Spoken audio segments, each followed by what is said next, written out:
Salut! Aujourd'hui, je viens te parler d'un sujet qui m'a beaucoup piqué, on va dire, prendre sa responsabilité.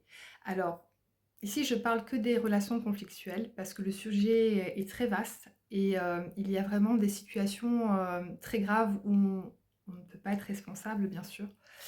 Donc là, je ne parlerai que uniquement des conflits avec les relations amoureuses, éventuellement amicales ou avec la famille.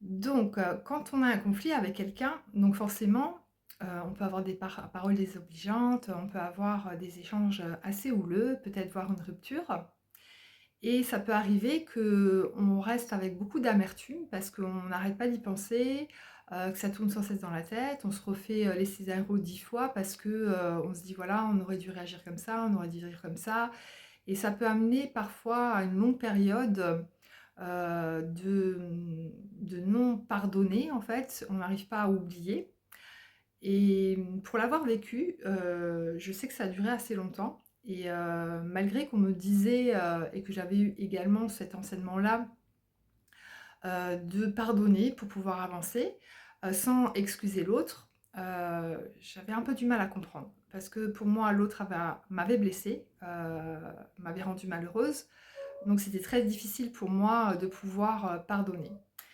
Mais en attendant, ça continuait à tourner dans ma tête et j'arrivais pas à passer dessus, en fait, et j'avançais pas sur ce sujet-là. Et donc, j'ai entendu cet enseignement, il y a quelque temps déjà, je pense, ouais, il y a au moins 2 ans, du fait de prendre sa responsabilité dans ce type de conflit. Heu, du coup, je me suis dit: «OK, mais comment ça responsable? Moi, c'est l'autre qui m'a piqué, qui a pas été sympa avec moi, qui m'a blessée, j'étais malheureuse, c'est à cause de lui, moi je suis pas je voilà, je j'ai pas voulu ça», ben si. Si, un peu quand même, parce que, dans cet enseignement, on nous a demandé d'aller voir un petit peu, heu, quelle limite a été dépassée, quelle porte a été laissée ouverte en fait.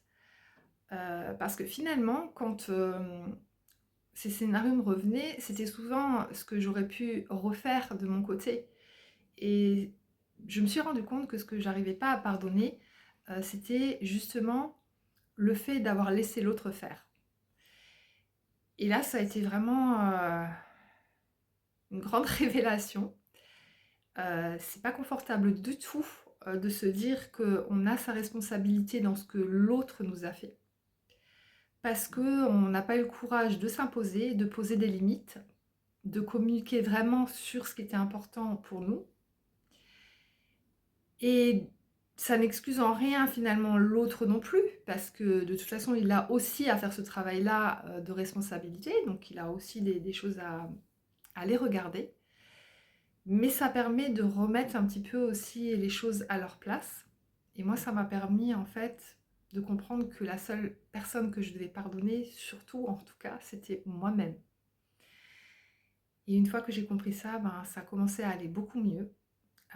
Dans mon mental, ça a commencé vraiment, à se calmer par rapport à tous ces scénarios que je faisais, et aujourd'hui, vraiment ça s'est beaucoup apaisé. C'est très rare que j'y repense. Donc j'avais envie de partager ça. Je sais que beaucoup de personnes ne voudront pas l'entendre, que c'est particulier d'aller regarder, on n'a pas l'habitude qu'on nous dise de prendre sa responsabilité dans un conflit. Mais je t'invite quand même à le faire si tu as envie d'essayer et de prendre une relation où il y a eu un conflit, peu importe laquelle, et d'aller voir ce que toi tu as pas osé poser à ce moment-là et ce que tu as laissé faire. En quoi tu t'es oublié là-dedans. Je te souhaite vraiment une bonne réflexion sur le sujet. Namasté.